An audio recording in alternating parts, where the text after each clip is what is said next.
Boom! Where is everybody? Come on.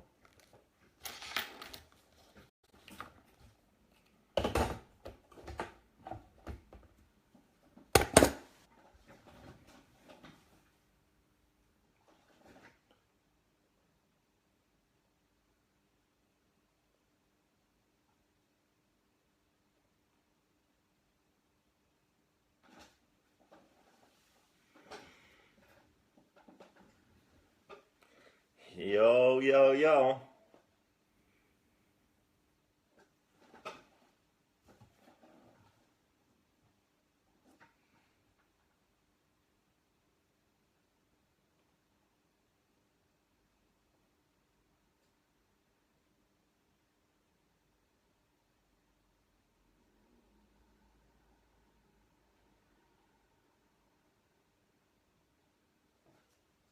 I'm just working here, waiting for people.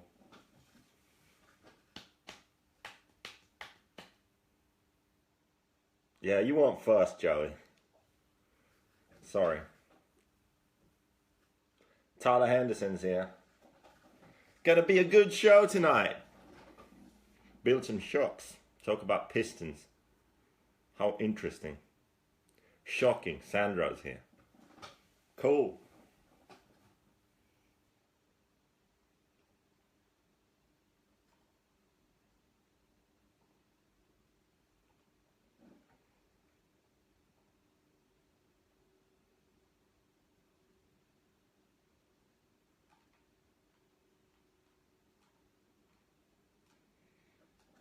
You can just watch me work here. What number do we start on? Hey, by the way, I have a theory that this viewing live number is just bullshit. It's like people scrolling by. How about you just, all of you guys who's on there now, share this post. Let's see how many shares we actually get. Like how many people are actually paying attention. So please share this post and then we'll see how many shares.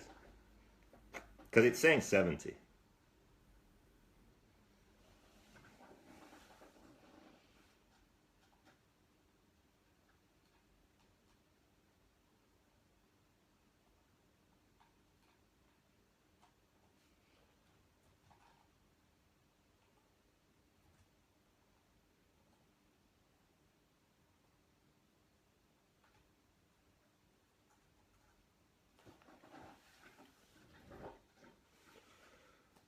Okay, thanks for sharing. We'll get some sort of number there and see. Hopefully more people join too. And by the way, time for a drink. This is gonna make this shock building a lot more fun.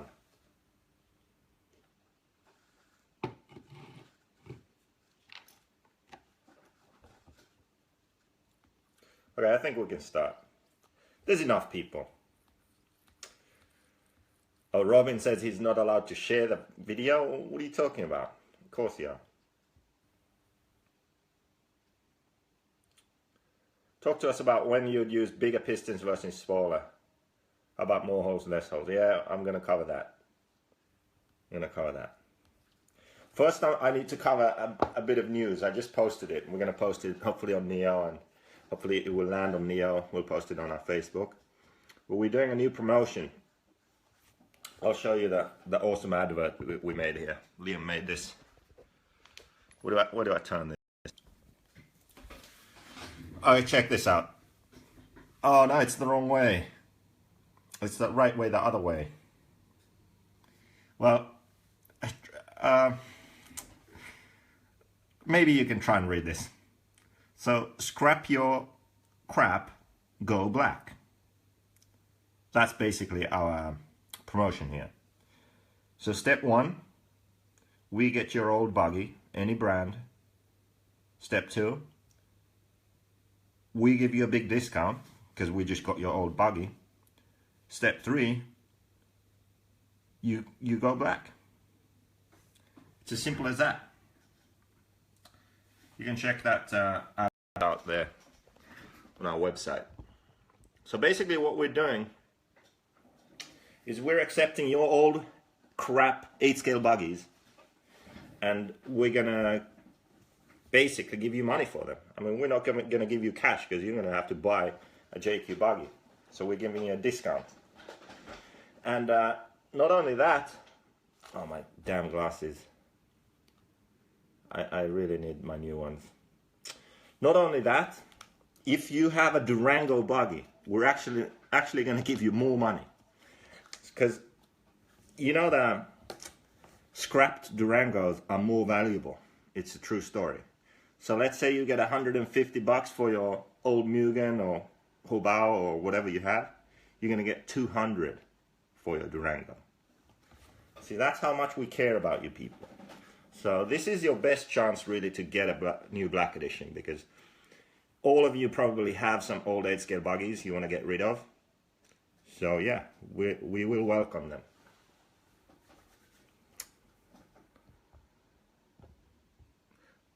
All editions matter, yeah.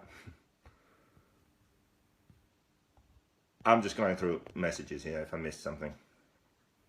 Yeah, the promotion starts right now. So, I mean, this is JQ Racing, so it's everything's a bit of a mess, isn't it?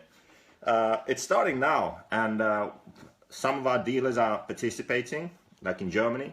Our dealers are also doing this, so you can contact them directly. Also Model Tune in Ireland and the UK, they are also doing this. So you can contact them. Basically how it works is you contact the dealer, or you contact me or Liam or Keenan, and then you send us pictures of your buggy. We discuss what we're going to get. We decide on a value, and the value we decide on, which is up to 150 for any 8-scale buggy except a Durango, which is up to 200.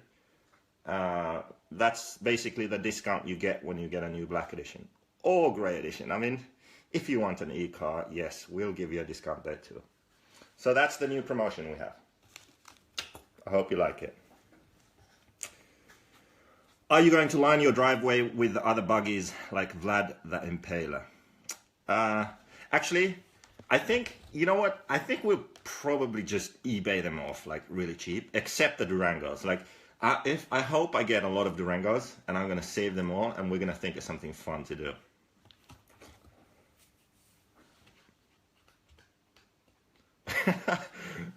Big bonfire. Nah, we're not gonna build a bonfire. We're gonna think of something good anyway. So, did you all share this video now? I'm gonna prove that this watching live number is fake. How many people shared this now? Let's see here.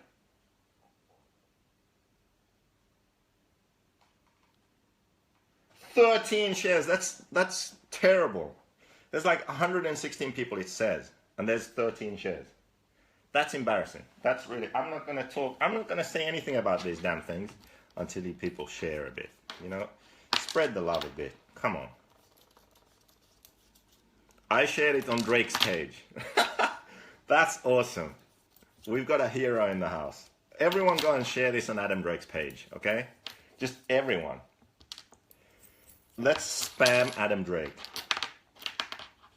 Spam Adam Drake with this video. That would be awesome. Who else can we spam? Who else would be funny to spam? What do you say? Tebow? Tebow would be good. You know?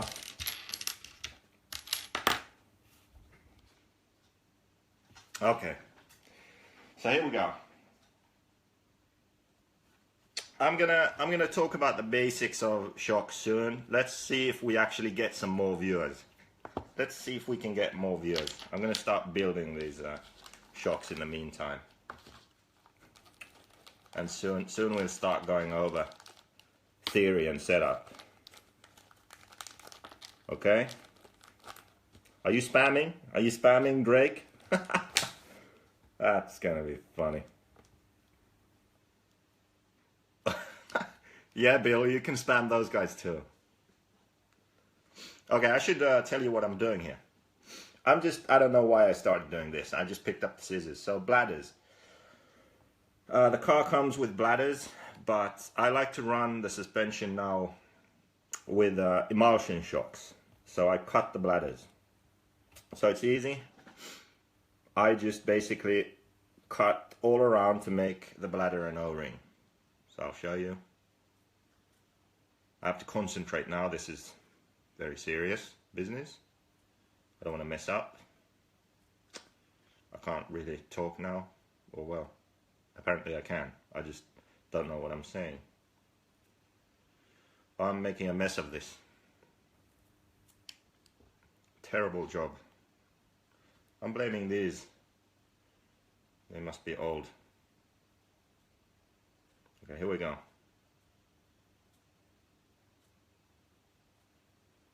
I'm improving, much better.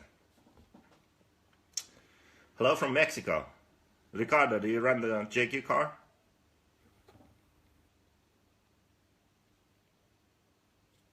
We've got Paco Topete.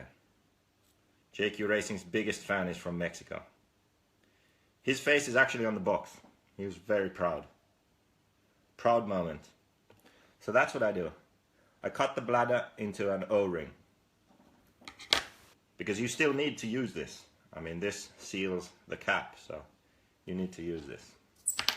And the reason for doing this, I explain it on the website. But basically, the emulsion shocks just feel more plush. The car lands better, goes. I feel it handles the rough sections better, I think. So I like the feel of the emulsion shocks. There's a bit less pop of jumps. I don't really need that. I just want the car to stay on the ground.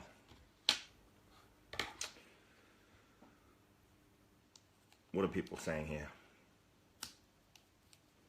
Ricardo has a white edition. Okay, Ricardo, this is your chance now. You need to trade that scrap car in. Scrap that crap. And you need to get a black edition. Replace that old white one. Black edition is a lot better, I would say. So this is your chance. Hello from Greece. I can't read your name because it's just a bunch of squiggly lines. I don't know what that means. Something Orodopoulos, most likely.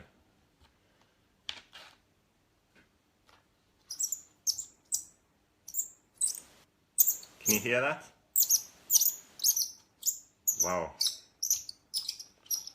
That's precision.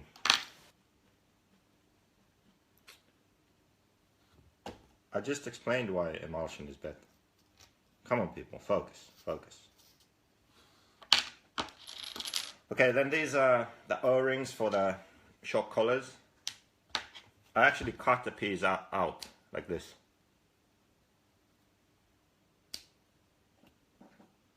I cut a piece, and the reason is they are a bit too tight. You know, my sensitive fingers can't handle the hard work of turning the collars. So I like to cut a piece out. They're just a bit smoother to turn. How does it feel to be living your dream, Captain Flaccid? Well, I mean, it's really awesome. Like 15 people actually watching here, shared the post. I'm living in my parents' basement. I'm building shocks here. I'm having sex every 2 or 3 years, like the rhinos. Single, obviously. I haven't won shit, really. But the car's good. And I get to travel some. So, you know, it's okay. It's okay. I can drink to my sorrows. Cheers. Did you spam Adam Drake already? I hope you did. Anyway, I think we've got enough people. I can start talking about the theory behind shocks also. Let me just, I also put some shock oil here on the O-ring so that it's easier to thread the collar on. Just another tip. Oh, my girlfriend. Yeah. I said I was single, but I have this, I have a special relationship with my dirt bike, my motocross bike. And she had a terminal failure the other day, and it turns out it was actually a heart failure. The piston cracked. So now we're having the piston replaced. We found a donor. So open heart surgery, replace the heart, and hopefully I'll be able to ride her again. Maybe even this weekend, who knows? So that's that then. It's a shame when that happens, but I guess it's part of life.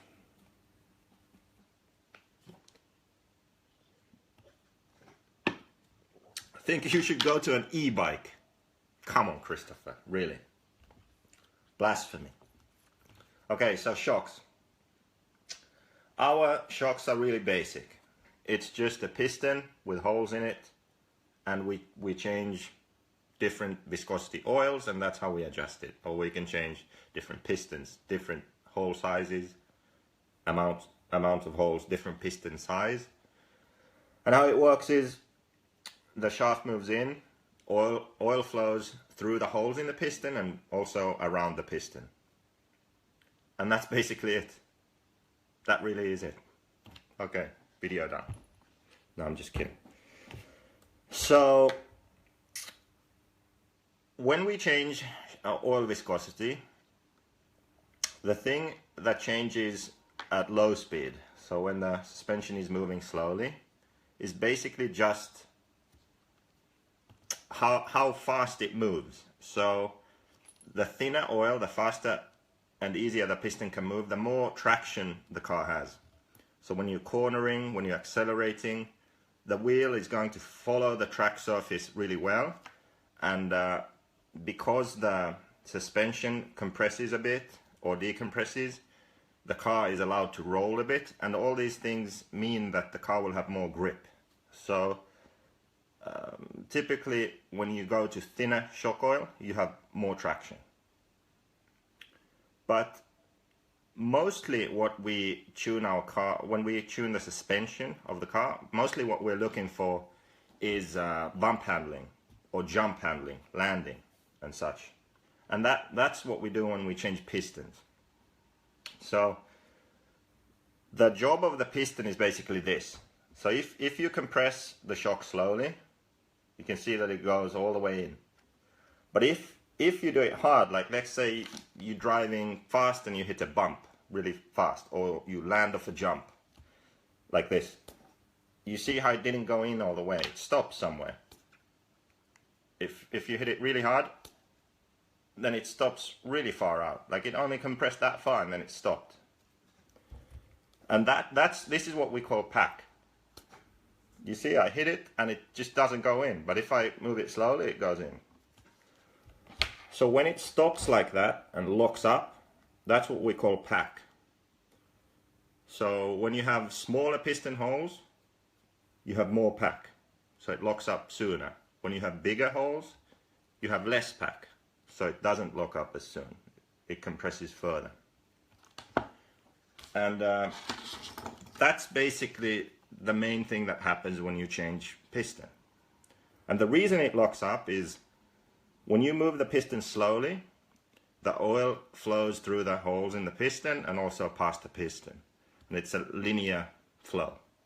Then when the piston moves so fast that the oil doesn't have time to flow through the holes or past, it becomes turbulent. So in linear flow, the oil can flow through the holes. When the flow becomes turbulent, it can't flow through the holes anymore. It's going all over the place and it locks the shock up. That's the simplest explanation I can give. That's really all you need to understand.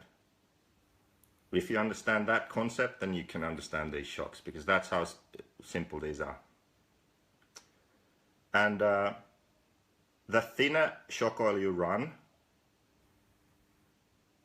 the less likely and the later turbulence happens. So I'm sorry, I got that the wrong way, I think. Did I get that the wrong way now?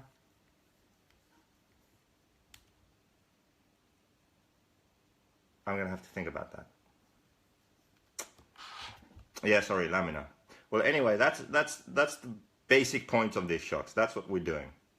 And that's why we go to bigger shocks, I mean bigger holes in the pistons when we want the car to handle bumps better. Because typically what happens is you're driving fast, you hit a bump, the rear of the car hops up. It hops up because the suspension doesn't absorb the bump. So it locks up. So you go to a bigger hole so that you have less pack. Then you drive over the same bump and the suspension compresses more and the rear doesn't kick up as much. Then let's say you land a jump, okay? You land a jump and the car just bottoms out and it's really bad at landing. Well, that's because when you land, the suspension compresses all the way. So what do? You go to a piston with smaller holes so that it locks up sooner. So boom, you land, the suspension doesn't compress all the way. So you want more pack to land better. Yeah, Joey, that's exactly what I was thinking. I had it the wrong way. So thinner oil becomes turbulent sooner and thicker oil later. So if you have a shock oil setup where you use very thin oil versus a setup where you use very thick oil, that can also affect the feeling and how it packs up. That's why you can have, that's one of the reasons why you can have a setup where you have many small holes or a few big holes, and the way it works is different. So I explained that in another video. Typically how it is when you have a few holes and few big holes, you have to use thick oil. And what happens then is that the suspension doesn't pack up as much. So you're going to have to set it up quite thick. And also the thick oil doesn't pack up as quickly because the flow doesn't become turbulent. So the problem you'll have is with few big holes is the car will be really good in the bumps, but then it won't land well. And then if there are such big bumps at high speed where you do need it to pack up a bit so it doesn't bottom out, you'll have a problem where the car will bottom out and jump up because of that.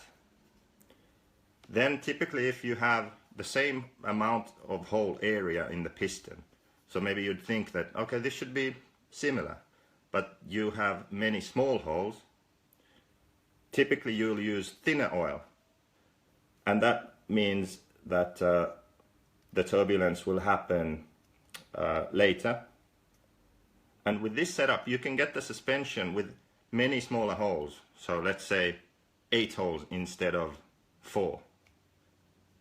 You can get the suspension to where it's really soft and plush, feels good, it corners well, it goes through bumps in corners well, but then it also packs up when it lands. So that's the difference between many smaller holes or fewer bigger holes, where the whole area is the same. So you can't just calculate the area of the holes, add them together and think that, okay, the area is the same, so they should be the same. It doesn't work that way.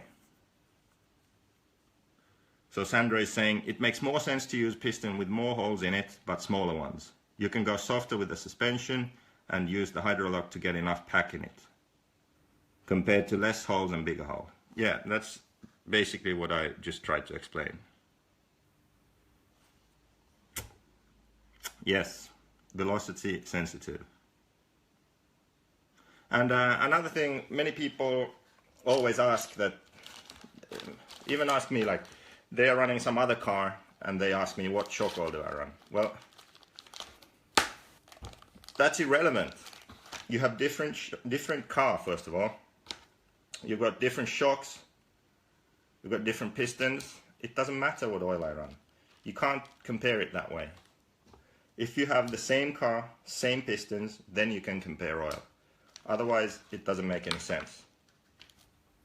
You need to run whatever oil feels suitable with the equipment you have. You can't compare between different brands. And to know what the feel is, you really need to just go and feel other people's cars. I mean, if you see a car that's working really well, just walk up to the guy who's driving it and ask if you can feel the suspension, feel it, so you get a feeling for how a suspension should feel so that it works on the track. That's the best way to do it. That's what I did. I didn't know. When I first went to America, I had no idea. Then I remember Nitro Challenge, Hemet, Pavidis was the man back then. I just felt his car. Felt the front suspension, rear suspension. I'm like, okay. And then I tried to set my car up to feel the same. And when it felt the same, it was pretty good. So you just have to do that. Brass pistons. I haven't tried brass pistons. I'm gonna have to try those. So the brass piston is heavier. So yeah, that could be interesting to try.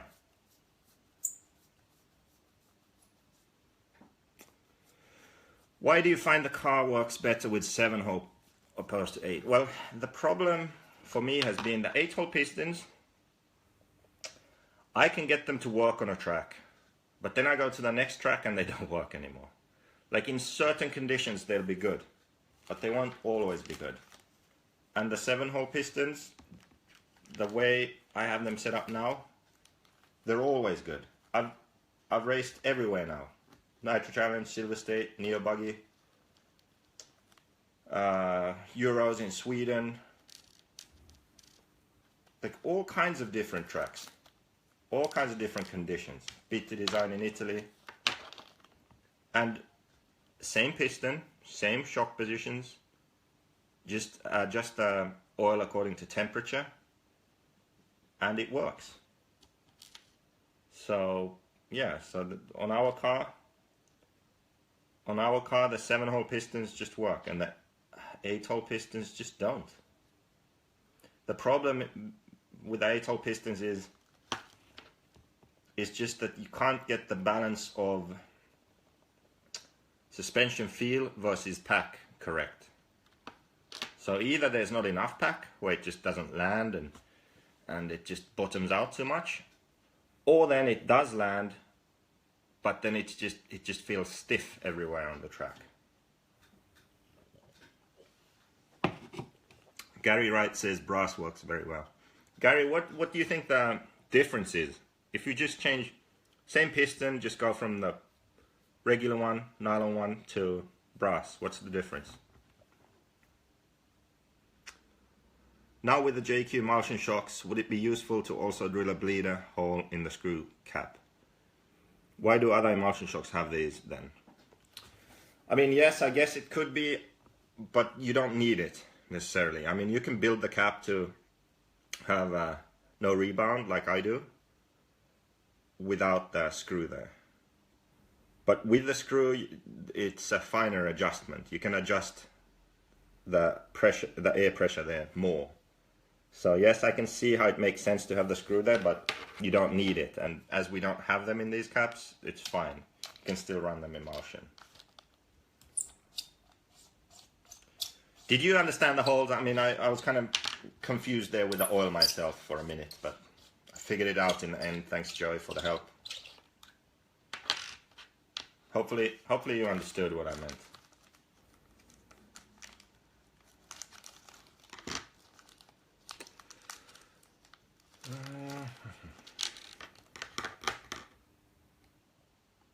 So for the oils, for recommended oils, you really need to check setup sheets. You need to check the relevant setup sheet for the car you're running and the pistons you're running. And then you go from there.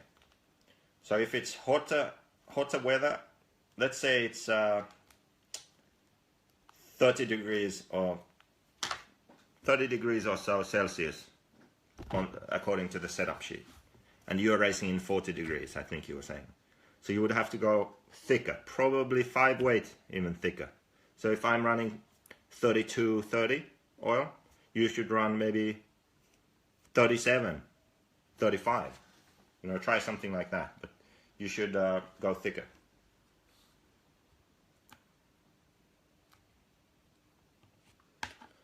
Okay, so I'm putting the O-rings and the bushings in here. Unlike David Rondefalk, I don't put any grease on these, I just smash them in here. Never had a problem. And my phone is dying. Can you believe that? Absolutely crazy.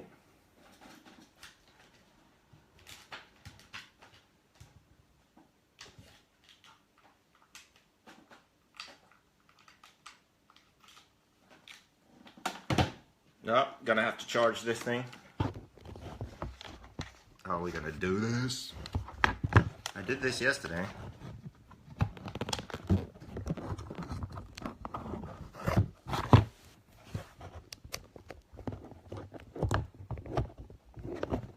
Come on, stay.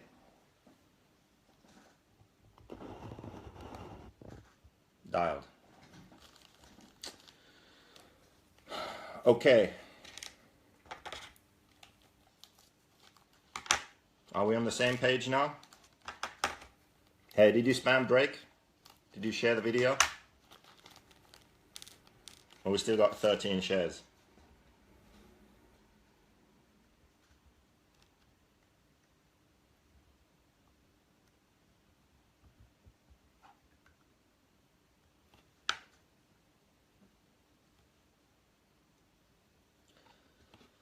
So, then there are also tapered pistons. On our car we basically run flat pistons now all the time. The tapered pistons you can run in 2 different directions. The most common direction is so that the tapered side is downwards and then the piston is flat on the top. And that's how people tend to run the tapered pistons. The difference when you run tapered pistons is you get slightly more grip. The rebound, so when this is compression and rebound is when it comes back out. So the rebound is faster. We've had an argument with Ronnie from Gea because he has a dyno for shocks and he's saying that the tapered pistons don't make a difference, but on the track you can actually tell a difference. So the rebound is quicker. You can notice this on, let's say there's a difficult jump on the track, but it's not a very big one. The car will actually land better if you have the tapered piston where the taper is down compared to if it's the other way around where the taper is up. So if the taper was up, the rebound would be slower, compression would be faster. And when you have the taper up and the flat down, the car won't land as good because the suspension doesn't have time to rebound. It will compress a lot when you jump and then it won't rebound back. So the car won't land very well. Then when you have it flat up, taper down, the car will pop up more off the jump and because it rebounds quickly, and then you have maximum droop down travel when you land. And you can't really notice this on every jump, but on some jumps, like I remember in Argentina at the warm-up, this one double on the track, it got really rough and the landing was rough and my car wasn't landing good and it wasn't jumping or landing good there. And then when I flipped the pistons, then it did it. It was like magic. So that's one place where you can notice a difference. But generally, the tapered pistons, what it does is, when you have the flat up, taper down, it just makes the car more nimble, more aggressive, more nervous. Like it responds to everything quicker. And we don't need that on our car. Like the Kyosho is a very kind of lazy car. It kind of feels heavy on the track, and I mean, it's fast, but it feels slow, if that makes sense. So there it makes sense that when you look at their setup sheets, they, at least in the past, they often run the tapered pistons, where the taper was down and then the flat on top. And that just makes everything happen a bit faster. You've got a bit more grip, a bit more aggressive steering. It just handles everything in a more nimble and quick way. But on the JQ car itself is naturally already nimble and fast, so it kind of goes overboard with the tapered pistons. Then on the other hand, you could put the tapered piston the other way, and I've run that sometimes. So the flat is down and the taper is up, and that calms the car down, so it feels a bit more slow and lazy and calm. But the problem there is that, as I said, you'll have problems then with jumping and landing, and sometimes in some bumps it just doesn't work as well. So now I put the O-rings and bushings in here. I pressed the outside bushing in the cap. There's an O-ring that goes here, but even so, just because I'm paranoid, put a touch of Loctite here. I know you might not need to, but I've had this actually come off. And once is enough. Once is enough. So I put just a touch of Loctite there, so I know this is going to stay on. Oh, man. So what rebound? I'm going to show you that. Just take it easy, man. I'm building shocks here. I'm going to show you, obviously. Yeah, Loctite on there, on those threads. And then I put this cap on, you know, with Loctite. Thread lock. Sorry, Loctite's a brand. I just always say that. I'm hoping for a sponsorship one day.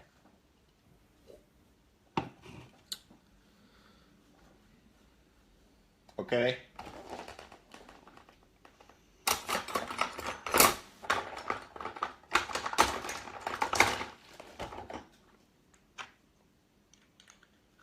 Do you have any questions at this point? JP, I don't grease any O-rings here. Don't need no grease. If you want to grease them, you can go ask David. He has some special lube he puts on them. David likes to polish his shaft and put lube everywhere. That's him. I'm not into that. Okay? You have to ask him. So I just tighten these caps, make sure they're tight there, with my cool whatever these are.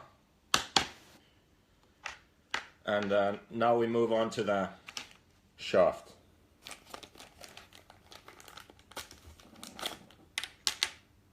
Grandpa pliers for the shock shafts. You know what? I used to do that actually. I used to use these, and then someone was like, "Hey JQ, you're a pro, you need shock pliers," and they gave me these. Serious, someone gave these to me. Because they were like, "JQ, what the hell are you doing? You are such a gypsy. Like, this is incredible." And then they just gave me those. So now, I'm using these.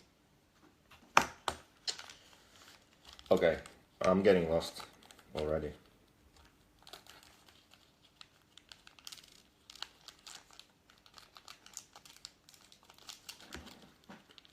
ProTech RC Blue O-ring grease. There we go. If you want to lube up your O-rings, get some of that. I don't want to do that.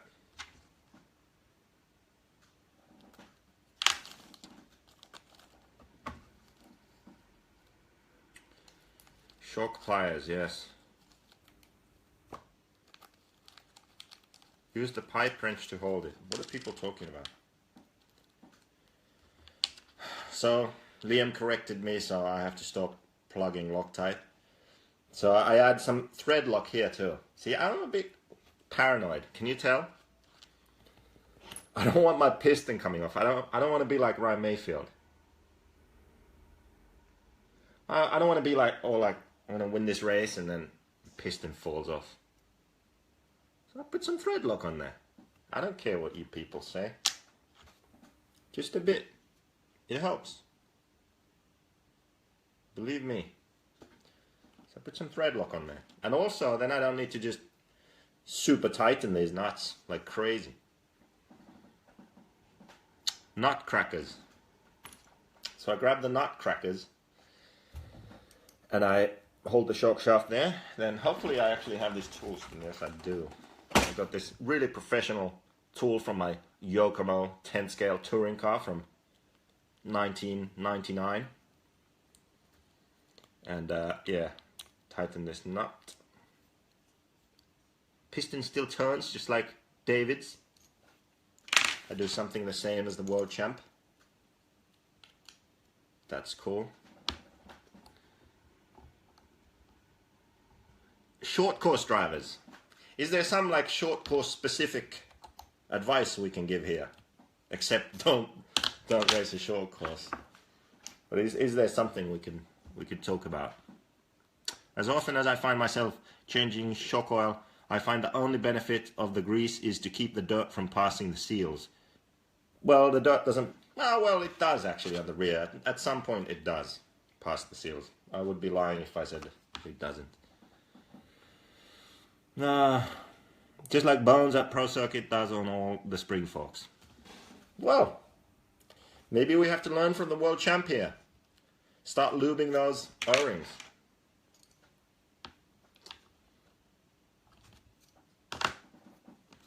Yeah, good enough for RV, good enough for me. Jake, you're my hero. I'm someone's hero. Let's drink to that. Cheers. Why am I your hero, I wonder? They won't swell up as fast, someone said. Okay, so front pistons. The kit comes stock with 7 1.2s. And that's fine. But I'm professional, so I like to drill my pistons.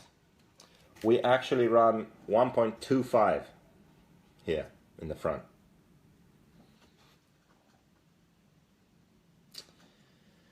And you might think that the difference between 1.2 and 1.25 is nothing. Like, it's so small, it's not even worth it. But it actually makes a difference. It's ridiculous, I know. You don't have to take my word for it. It makes a difference. Best advice for short course drivers is to change to 1/8 buggy. Yes, and you know what? We don't accept short course trucks in exchange for that deal we're doing now. Only 8 scale buggies. So I have this cool drill kit. I can't remember what this is. GMK something. I got it off A-Main. Anyway, a drill kit. Has all the drill bits. Comes with this. Just 1.25. Put that in there. Drill out all the holes. That's what I'm doing right now. Well, Chris, yeah, I could provide them, but we have like 175 million pistons in stock right now of 1.2, 1.3 and 1.4. And so that's what we're selling. And they work, but if you want to be a top professional race car driver like me, just get your damn drill kit and drill the pistons. Is that too much to ask? Come on, get with the program, Chris. There we go. Marco Hoke Honkanen, he hooked you up with a link.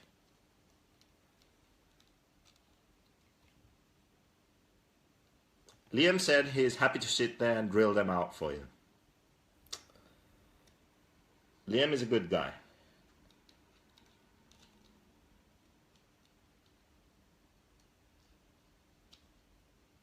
Okay, drilling out the piston.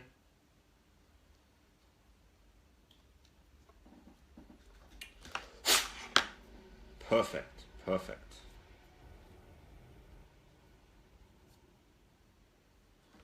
So, front, 1.25.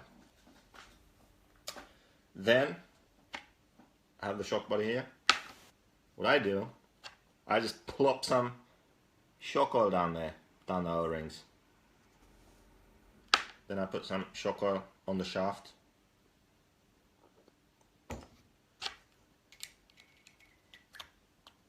Pop it through there. Woo. I was worried the QC had messed up and this would be really embarrassing, but no, it's awesome. My shock pliers again. What were these called? Nutcrackers?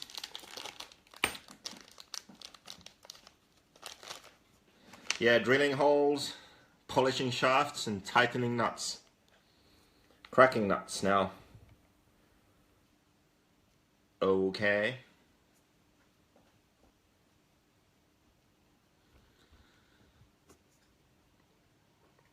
So.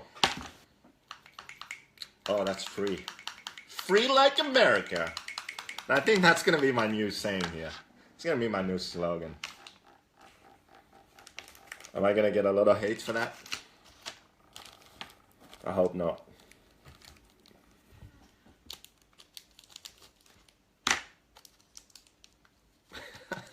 Someone's asking, we have a short course race, where can we pit? Or something. And oh no, same guy, what are you asking here? You have a short course race, where can you pit? At my home? Dude, I'm homeless. I'm the homeless RC gypsy building shocks on Facebook. Can't stay with me. Sorry, dude. Okay. We have now progressed to the next step where I'm gonna show you how I fill this thing with oil. So it's free, it's assembled. Grab some of the oil. If you want to know what oil, just check the setup sheets. They're all on our website, okay? Check the sheets. Okay, full. And I figure that as long as I kind of suck at driving, like average, I don't really need to use a shock pump. You know, the penis enlargement pump that these cool guys are using. I call bullshit. I'm not going to do that. I'm not going to go there. Emulsion shocks is basically a mixture of air and oil. And I just don't feel like I'm going to tell the difference if I put it in a penis enlargement pump and pumped it a bit. Like, until David Ronefalk builds my shocks, lubes up my O-rings, polishes my shaft, penis enlarges the oil. Until he does that, and I go out there and I just perform 1 second a lap faster and match him, until then, I'm not going to do it. So, we'll see. We'll see how it goes. If the shock is brand new, like this one is brand new. Oh, I'm missing comments now. I'm not live. I'm not live with my comments. Robert is watching. Robert, I agree with emulsion, not with bladders. So you are for emulsion. See? Even Robert says go emulsion. So because these are new, brand new, there's no oil there, I put a bit of oil in the cap. Like if I just rebuilt my shocks, I wouldn't bother doing that because there's always some oil in there. It's not like I'm going to clean it. So anyway, I move the shaft in and out slowly. Oh, Robert says I don't like emulsion much. God damn it, Robert. What do you have to spoil the flow here? Let the air bubbles out. Okay. It's looking good. Put the cap on. I didn't count. Did someone count? 1.5 turns. Just a bit. I grab my rag because we're going to make a mess here. And there's a vent hole there. Can you see there's a hole there? The hole is now pointing up. So then I hold the shock like this at an angle. Where do you get your long cutter? Right there. I just extend my hand over there. And I get it. Okay, so the hole is pointing up. That way. I push the shaft in slowly. And I leave that much. However much that is. That's basically the same as the spring cup and the boot. That's as far as the shock goes when it works. Okay? Then I hold the cap and I turn the body. So the hole stays up at all times. I just turn the body. Slowly. Don't rush. Patient. Okay? Building my JQ diff at this moment and could not put an oil into the case because of laughing. Thanks. Well, you're welcome. I must have said something funny. So anyway, you see how slowly I'm doing this. You have to be patient. You have to be patient, okay? The silence is deafening. Hole is still up. You see oil is coming out now? Okay. Almost done.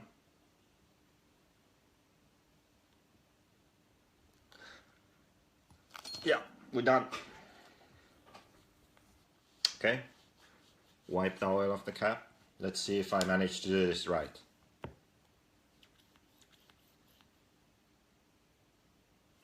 Ooh, it's pretty good. So then the cap is closed. Work the shock a bit. Get that oil and air mixed up. Push it in.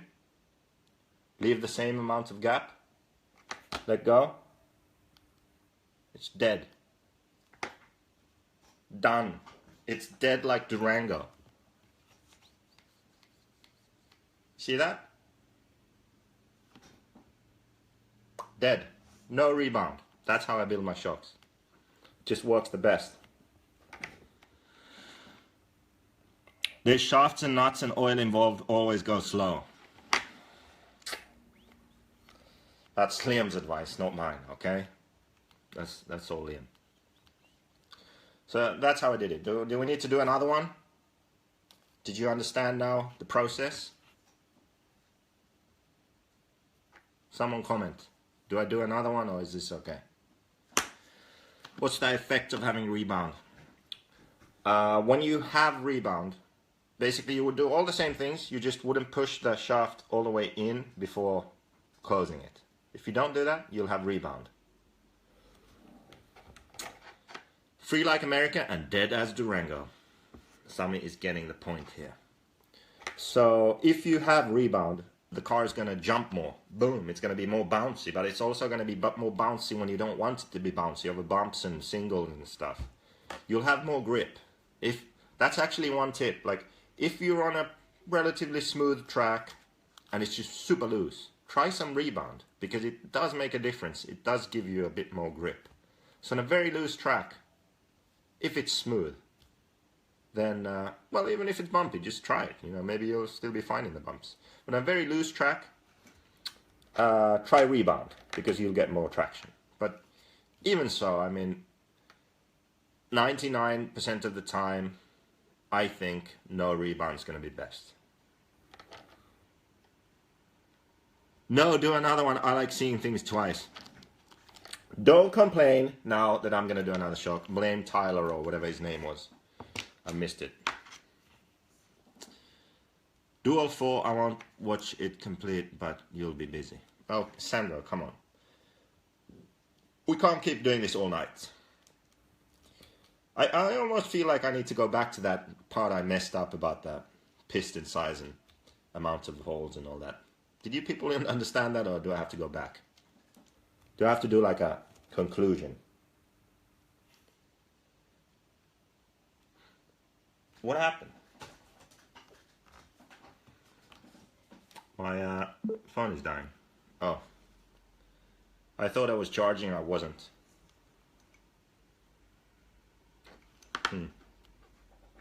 Weird. Let me check something here. Excuse me everyone. Uh-oh. Oh, now the phone isn't gonna stay there. Okay, now I think I'm charging. Where were we? Do you always use fuel line and end stop on the rear? Ah, that's good one. Good one. I'm going to talk about that too. So, on the rear of the car, I'm having some phone issues here, seriously. On the rear of the car, I sometimes limit up travel. And I do that by adding some fuel tubing on the shock shaft. So on the rear shock, I add some fuel tubing here on the shock shaft to limit up travel. And it works really well in keeping the car more flat. Like, let's say you have a corner with some rollers in it or something, and your car wants to flip over to the outside. It's going to keep your car more flat and just go through those rollers really good. It also works on high grip. Let's say you have a high grip track and the car just leans a lot and maybe wants to flip over, traction roll or whatever. Just adding that just on the rear will help it not want to flip over and not roll so much and just be faster in corners. So yeah, that's a good tip. The downside is when you do that, it's not as good in bumps. So yeah, that's it. So I'm drilling out this other piston now so I can build another shock and show you how to do it. Okay? You cool with that?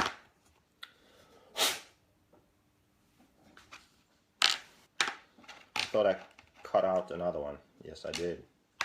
So here we go. No grease on the O-rings. I just put some shock oil. That's how I roll.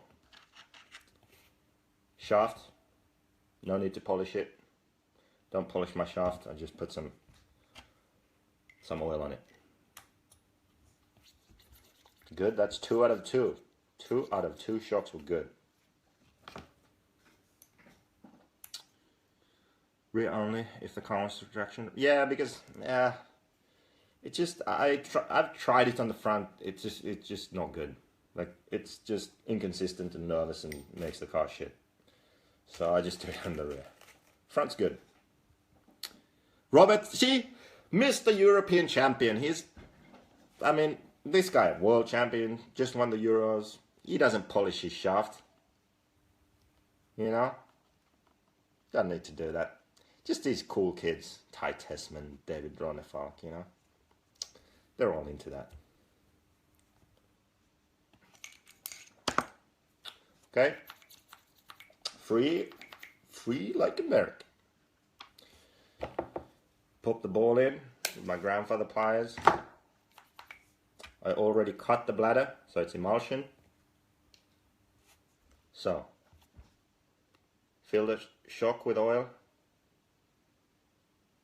If you want to know which oil, check the setup sheets on the website. I just put a bit of oil in the cap.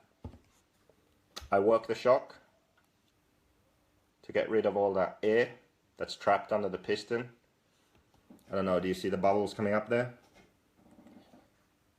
Some, you know, really cool people have shock stands. I just hold my shock and look stupid. I'm just like, yeah, what's going on? I'm just holding my shock here. Yeah, that's how it is.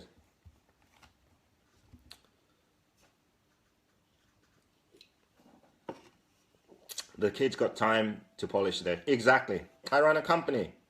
I have to do these cool promotions where we buy your old crap cars and sell you a brand new one for a discounted price. I mean, how else are you going to sell that old Durango? No one's going to want to buy it. I'm going to give you $200 for it. You buy a black edition, you get $200 off. Max. Imagine that. Who else is going to do it? Is Kyosho going to give you $200 for an old Durango? I don't think so. This is your chance. Do you alter the shock travel to gain more droop? We're going to cover that next. It's a good point. I actually was going to do that. But still, I like the feedback. Jeff, he has a DNX 408. Boom, trade that thing in. Trade that thing in. Serious. That's good. JQ, you're coming to JBRL in November, held in Vegas. In Vegas? I thought the Vegas JBRL Oh, no, no, that was some other series. Top Notch. No. I thought there was a race in October there because I saw and I figured I couldn't do it. In November, I'll already be in America. So if there's a JBRL in Vegas in November, then I'll be there.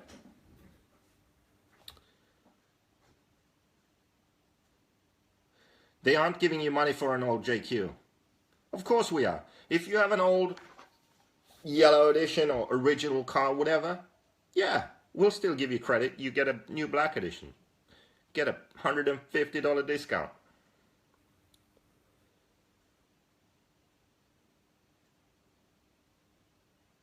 Better give me more money for the white edition than the Durango.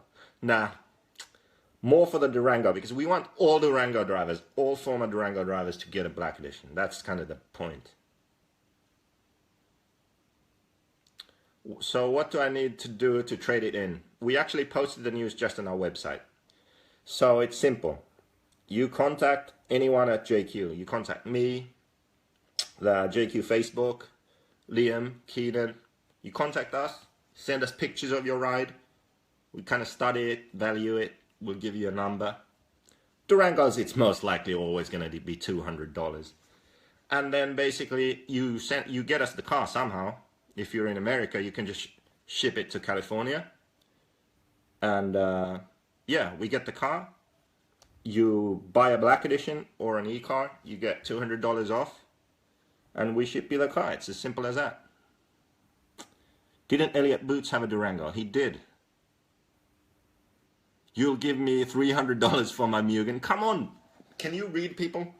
Can you understand what I'm saying too? $150 for a Mugen, max.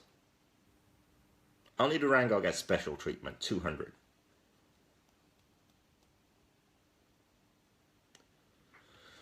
Okay, so anyway, I forgot all about this shock. I was just holding it here. So okay, most of the air's come out. No need to use the penis pump. That's how much I put the cap on. I locate the hole. It's right there. I hold the shock at an angle. I get the rag because we're going to make a mess. I hold the cap. Hole is still up here. Slowly push the shaft in. Yep. Leave a gap there. Then you close the shock by turning the body. Keep the hole up here. $450. Frank, what are you talking about? If you give me a Mugen, you're going to get the black edition for $400. Yeah. You feel about that? If you give me a Durango, you'll get it for $350. Dude, that's a steal. Can't beat that deal. So you see now how all the oil and air bubbles are coming out there? You see that? You see how the shaft is still staying in? You have to do this slowly, patiently. How far are we filling the shock? Even with the top of the body. Yeah, just even. Dude, the extra oil is going to come out, don't worry.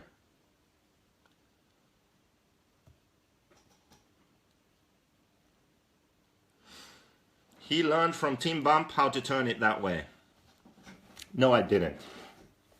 I wonder who the first guy to do that was that I saw doing. I don't know. Obviously, it wasn't my idea, but yeah, I don't know. But not Team Bump. Look, now we have. See, I failed. Look, I have a bit of rebound. So what I do is, I open the cap a bit, and I push the shaft in again. And I repeat the process.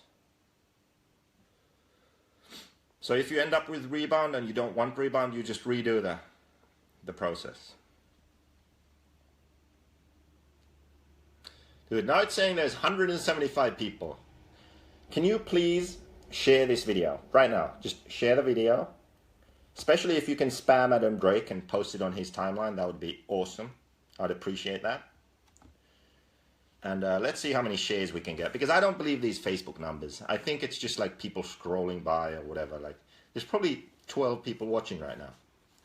But if you could all share and all spam Adam Drake, that would be awesome.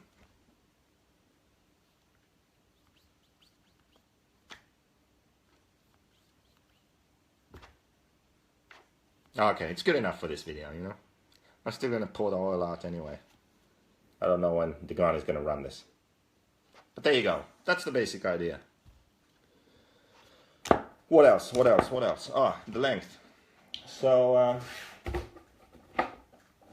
we run 102 front, 122 rear. Shock length. Center to center, normally. Okay? I tend to build my front shock, so it's 103. Just leaves a bit of extra space there. So that means this measurement right here is 32 and a half. 32 and a half here. And I leave, you can see that there's a bit of threads visible. That's fine. So you want to make sure when you build the shocks to leave it like 32 and a half. So the shock is long enough to give the extra down travel for the front. Is the trade-in only 1.8 buggy, or would you take a 110 buggy? It's only 1.8 buggy. Shared and now you're ignoring me. Love you, JQ. Frank, what did you post? I did reply to your weird 450 thing that no, if you give me a Mugen, it's 400. Shocks for what? I'm missing comments. I don't know what's going on here. Okay, so we built a shock now successfully. Shock boots, you can all put shock. Well, let's just finish one. You know, there might be some challenged individuals watching. Who knows? Okay, so we have a shock here. It's done. Need to put the shock boots on. Need to lube this up a bit. Makes things way easier. Makes it a lot easier to get the boots on.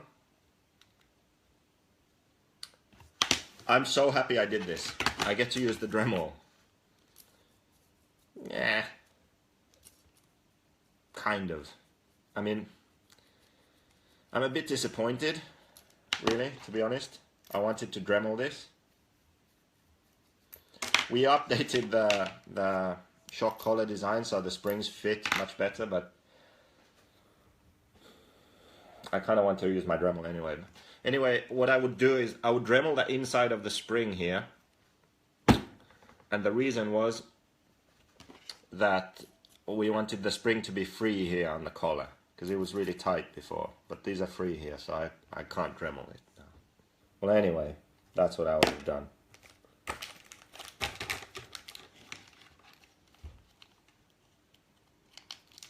But Ronda Drake doesn't accept public shares. Oh well, you tried. I appreciate that. Dude, it's going up. I think the sharing worked. So if it's true that there's 190 people of you, I mean out there, I expect 100, well, if Robert's still here, 189 second-hand crap buggies. Okay? So just contact us, send us your crap. We're going to give you a $150 to $200 discount when you get a black edition. So there we go. Shock is finished. Now we need to put this on the car. See? It's right here.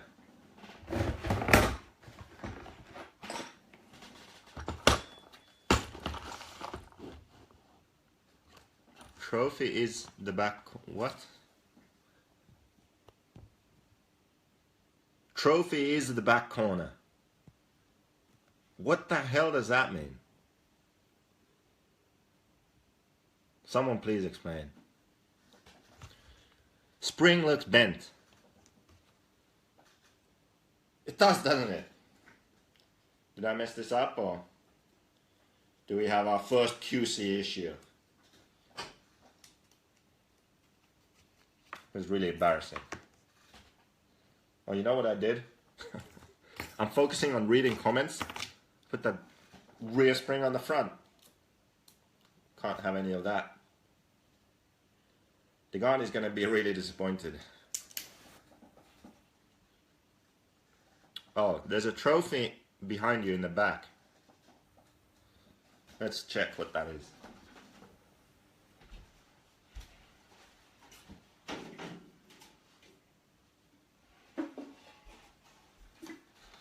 Here's Jeremy Courts' body for when he makes a comeback. And this trophy is from 2006, back when I was fast. I won some race in Italy. Off-road meeting. The 5th off-road meeting. Probably beat Totorici. Former double European champion.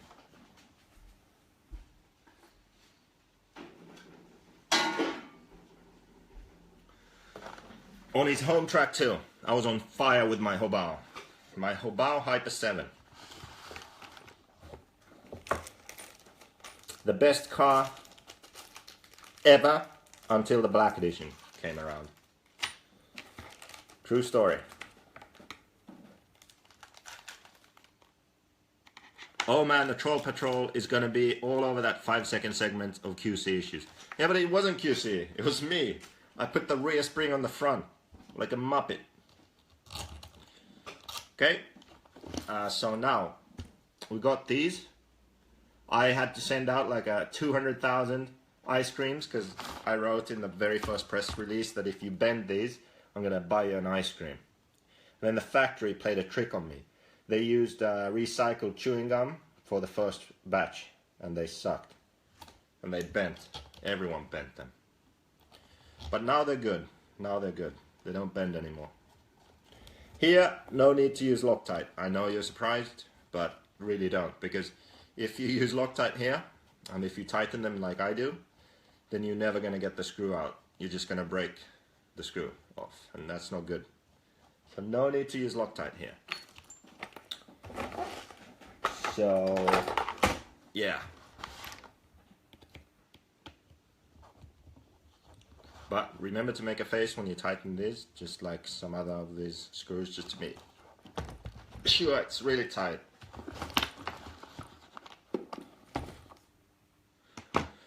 Okay, now we have a good system for this. I believe I copied this system off X-Ray. Ha! Have some of that, hoodie. But I improved it. So, you see how the shock standoff is long?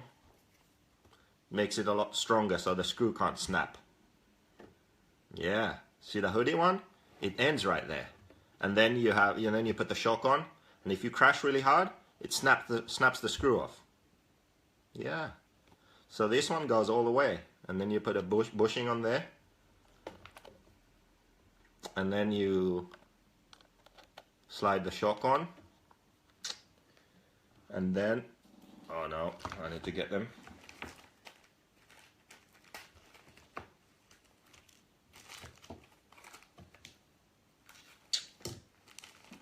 After you put the shock on, then there's a plastic washer.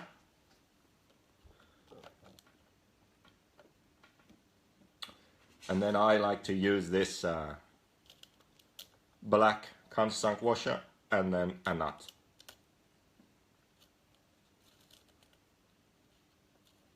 Okay, did you get that? So out engineering the diploma engineer, and this was actually Jon Sandberg from Sweden.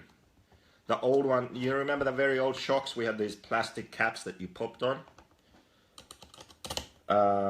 Like the Hobao used to have, because my car was supposed to be a Hobao and then that never happened, and that's an old long story.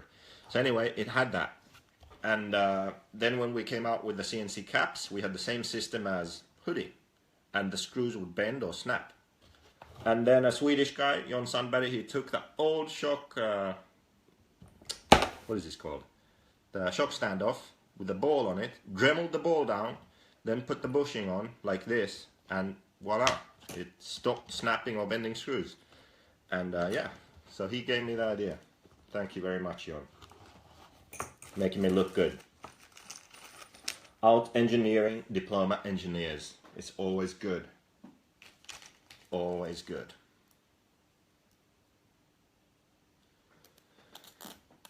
Any tips on reducing shock cap hole wear? Yes, when they wear out, buy new ones. That's the best way. And they don't wear out too quick anyway. Like this one guy, I think it was you, JP, wasn't it? South African dude. He was saying like, you know what, these wear out, complaining. You know, once again, complaining. Calling me an idiot, saying my car sucks. Well, guess what? Guess how long he had been running the car. Guess. Try to guess. I bet you can't guess. 6 months. 6 months he ran the car. And then he said, my shock caps are worn out. And it's going to be a lot of money. I said, hey, listen. You have run the car for 6 months. So in 1 year, you have to buy 1 set of shock caps. And that's too much. Really? Do you realize I'm living in my parents' basement here? Can you just buy the shock caps? You know, support me a bit? And then he got the message. He's like, you know what, JQ? That's true. You're right. Nah, that's true, JQ. You don't call me names, but it's funnier if I tell the story that way. So you like Robert. Don't spoil my flow.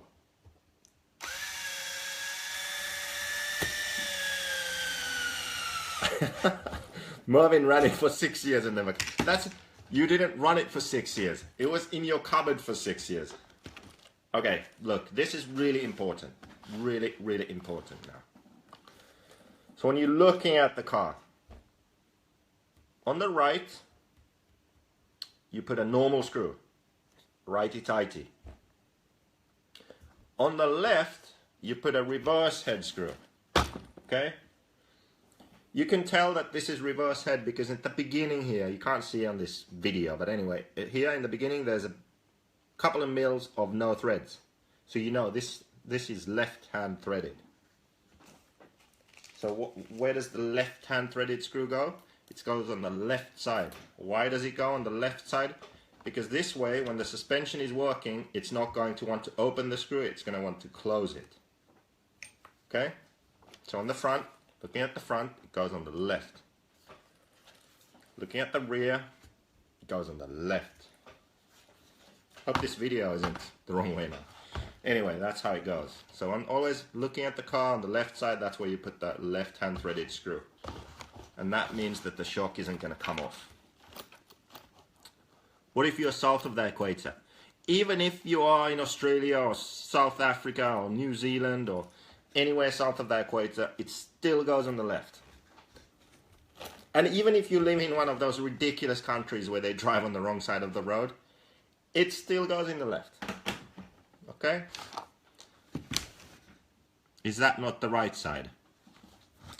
Just work with me, work with me. When you are looking at the car, you've got a left and a right.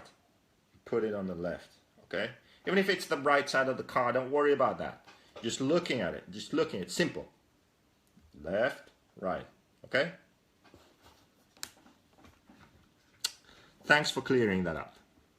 You're welcome. Okay.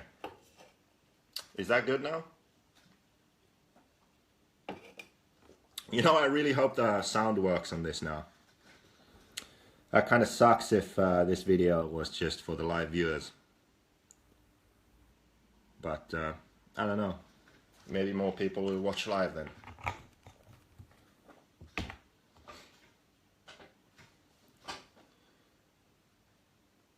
Are we done? Have we covered shocks enough? Oh, we didn't talk. Oh my God. I almost forgot. Springs. So spring choice is pretty easy for the Black Edition. If it is a loose track, bumpy track, like loose to medium traction, I always run my gray springs. Like Vegas World's track, that kind of track. Watered, loamy, bumpy, loose, gray springs. If it's medium to high bite, let's say Nitro Challenge, high speed, relatively high bite, edgy, then I run the Hot Bodies yellow springs. Yes, we have harder springs, the black ones, but I just like the Hot Bodies yellow more, so I run them, and I don't care. It's not my brand, but they work, so I'm going to tell you. I'm going to be honest. So either my grey springs, front and rear, or then Hot Bodies yellow, front and rear. That's what we run. Kyosho blues, waste of time. Waste of time. It's just not worth it. Ask Greg Nagano. So, yeah. Not Kyosho blues, JQ greys, or Hot Bodies yellow. That's what we run. And what are you doing when you change springs? Basically, you are adjusting the amount the car can roll or dive or how it jumps. So harder springs will jump more, jump better. They'll make the car more responsive, but at the same time they'll reduce traction a bit. Softer springs, the car's going to roll more, it's going to have more grip, it's not going to jump as well, not going to land as well. So that's what springs do. So springs limit roll and dive and stuff. The shock oil doesn't limit how much a car rolls. Like if your car rolls too much, you're not going to limit the roll by going thicker on oil. That's just going to slow the roll down. The only way to limit the roll and the dive is with springs or sway bars for the roll. So the oil doesn't limit how far the car will roll that much, really. It's just the speed, how quickly it gets there. The springs limit that. So that's what you're doing with springs. Then shock positions. So you can lay the shock down more on the tower or stand it up. Standing the shock up is not the same, but similar to running a harder spring. So the car's going to jump more. It's going to be more aggressive. It's going to have more pack, so it lands better. And then the traction is going to be smoother. So it's less grip, but it's going to slide easier. So instead of gripping, and then suddenly getting loose, it's just going to be overall more loose. So a bit more nervous, jumps better, and smoother traction. Then if you lay your shocks down, the car doesn't jump as well. Probably won't land as well. There are cases too where you can lay your shocks down and it's just more plush and you feel like it does land better, but you have less pack in general. It's going to bottom out easier. Typically on bumpy tracks, laying your shocks down helps a bit. Partly because it's less pack, so it's not the same but similar as going to bigger piston holes. When you lay the shocks down, it also has the effect of giving the car more traction. But when you have more traction with laid down shocks, the problem can be that when you're driving around the corner, you'll have a lot of grip, and then boom, suddenly you'll just lose traction, like you'll spin out halfway through the corner or something. If in that condition, if you have a long sweeper and your car is good and then suddenly loses grip, if you stand the shocks up, it won't do that anymore. It's just going to stay flat and just kind of slide a bit through the corner. So anyway, that's basic shock position theory. On the Black Edition, we tend to run one hole in from all the way stood up. Pretty much always. In Sweden, the Swedish track was so extreme, so high speed, so bumpy, so difficult, I laid the shocks all the way down. And I actually liked it. It just, somehow I just feel it went through the bumps a bit better. It was a bit easier to drive. Less nervous, just more calm. What about heavier sway bar and soft spring versus light sway bar and hard springs in cornering? Well, it's a good question.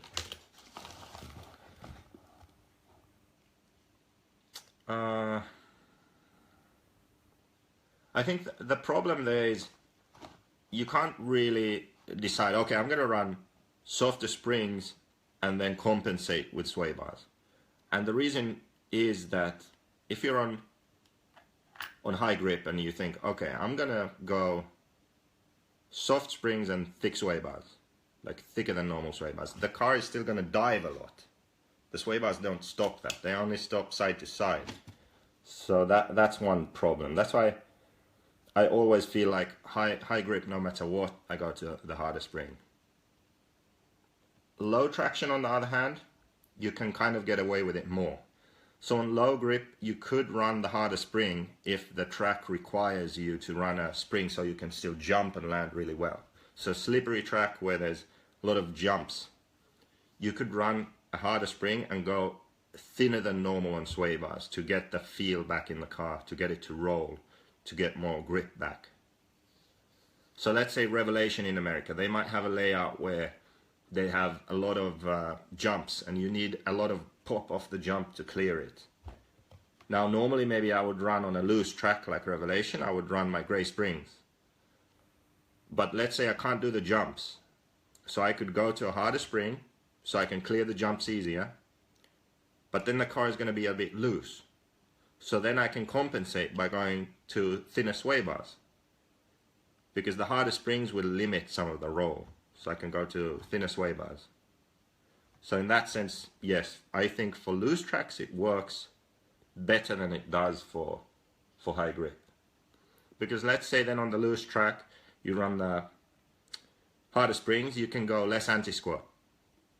So you can get, if it's staying too flat, less anti-squat, it's going to squat more. Or more kick up in the front, dive more. But on high grip, anti-squat and kick up, you can't get rid of the dive and the squatting. You can't do it. So high grip, almost always go to the harder spring. But loose track, you can get away with running the hard spring. Was that good? Jesus Christ, I hope the sound works when I upload this. A lot of valuable information here. Oh, THEQuagraine's here. Okay, then you can also adjust the shock here on the arm, and basically we never do it. I recommend the same to you, especially on the front. That's just where it works the best. I used to feel like back in the day, Hobao days, I always felt like moving the shock out on the arm for high grip is better. But now modern cars, modern setups, I feel like moving it out just makes it more nervous, even on high grip, so I just leave it. And same on the rear, we just use the middle. So we use the middle, front, middle, rear. That's really it.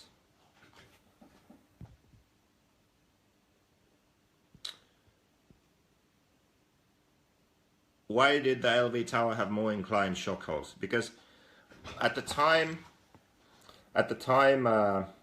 when we made the Elbe, I had to decide, do I want to lay the shocks down or stand them up? Because we had kind of used a medium position and I wanted to do either or. I didn't want to have a lot of holes in the shock tower. And I decided to lay them down and then work on setup throughout the year, the laid down setup. But I made the wrong choice. I feel I should have gone stood up, and that's what the black edition is. This stood up more. But at the time I felt like it has more potential being laid down, but I feel like I was wrong. Yeah, no, the sound is good here live, but then when I upload it, like last time, it just cut like 3 minutes off the end with no sound. Digani, can we talk about how I told you those tapered pistons were dumb and didn't work? Digani, we've already covered this. I did not mention you, but I did say that we run flat pistons always, because they're just the best, always work. Is Truggy ever coming? When I have a 10 scale 2 wheel, 10 scale 4 wheel, ask me that question. Before then, don't even bother. If you're 40 plus, what would be the best setup sheet for someone not good at tuning? Well, the August kit setup, that should be the best for you. It's on the website and it's in all the new kits. Trade in your old scrap, get $150, get a new black edition. Comes with a new setup. Put that on. I adjust on the arm if the car pushes. I wouldn't do that. If the car pushes, don't change the location on the arm. I don't think so. Go to a lighter sway bar on the front, or thinner diff, or change the Ackerman. Do something else.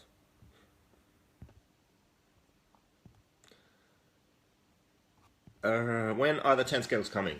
I don't know, I'm running associated 10 scales now. Loving my associated. We are AE. I am JQ. Hashtag. So that's where we are. Okay, we covered pistons, how to build a shock, shock positions, springs. Are we done? I think we're done. Did you understand the piston thing? I think you did. Let's recap. Small amount of holes, like 2 holes, 3 holes, 4 holes, big holes. 3 or 4 big holes. You have to run thick oil. The car can feel good, low speed, high speed. When you land a jump, hit a hole at speed, it's not going to have pack. The thick oil doesn't pack up quick. The big hole, it doesn't help with the pack. So it's going to bottom out. It's not going to work in those kind of bumps. So you have to go thicker. You feel like the suspension is too soft. So with few big holes, to get the right feel, low speed, you have to go too thick. To get the right feel, high speed, you have to go too thick, and low speed, it's going to feel stiff. It's hard to find the right setup. It's often going to be bouncy.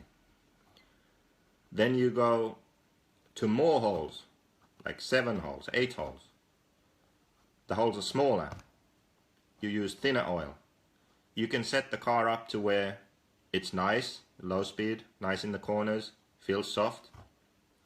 Then you hit a high speed jump, or you land a jump, and it's going to have pack. Even though it has a lot of hole area, it has many holes, a lot of hole area. Because the holes are smaller and there's more of them, and you use thinner oil, there's going to be more pack. So you get away with running a softer car that still lands well. Okay? Now I've explained this twice in this video. Sandro has made a comment, and I explained this in another video. Still someone's going to ask about it, but I think we're done. JQ, what shock oil is in my car from last Silver State? 3230, fuck, I forgot. Probably, but I have a note in my phone so I can check and text you. Rebound, 0%. Watch this video. Watch it back. We built 2 shocks.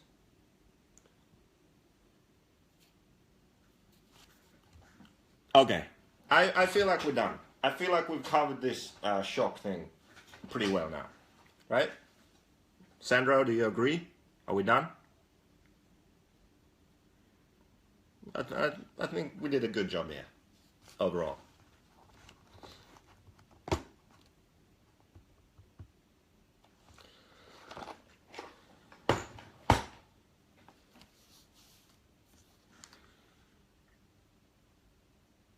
Can we hit this horse just once more? Bill, come on, Bill. Come on! It's not gonna happen. How often will I go live? I don't know. It's been too often. I'm trying to finish this car. I think once a week or once every 2 weeks, like have a pre-announced one, have like questions, maybe a topic I discuss, and then like a few times a week, some random stuff like this, like build something or talk about something like diffs or whatever. There we go. E-buggy. I'm out of here. I'm gonna read this last comment. It's the total circumference of all the holes in the pistons that afterpack rather than the whole area. What? Well, it's not that simple either, I think. I really don't think so. I don't buy that explanation, Richard. I don't buy it. Awesome info. Okay, thanks. Let's hope this upload works. Let's hope the sound is good. Thank you for sharing. I hope you spammed Adam Drake. That would make me really happy. And remember, always share these videos. Always spam Adam Drake. And trade in your old crap. Okay? If you have old 8-scale buggies, we want them. Send us your old 8 scales and we'll give you $150 credit for a new black edition or gray edition. And if you have a Durango, we're going to give you more, because Durangos are valuable. And Durangos get $200. Okay, that's it. E-Buggy, signing out.